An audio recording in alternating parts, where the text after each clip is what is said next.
ఇవ్వాల్సినవి ఇస్తున్నారు.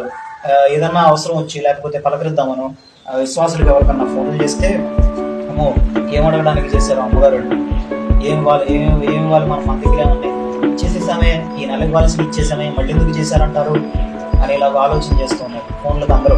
చాలా మంది కూడా వాళ్ళు ఇవ్వాల్సిన దేవునికి చెల్లించేసేస్తారు.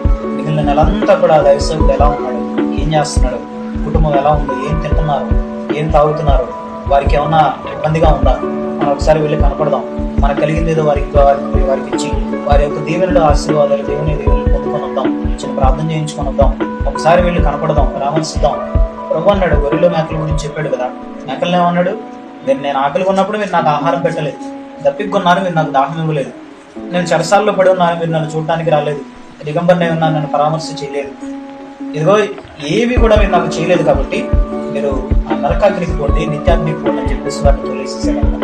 మనము దేవుని కొరకు ఏం చేస్తున్నాం అనేది మనం ఇస్తున్నాము, దేవుని కొరకు చెల్లిస్తున్నాము, కానీ పరామర్శ అనేది, అలాగే ప్రేమ అనేది, సమాధానం అనేది ఈ రోజున దేవునితోనూ అలాగే దైవ సేవకులతోనూ కలిగి ఉంటున్నామా లేదా అనేది పరిశీలన చేసుకోవాలి.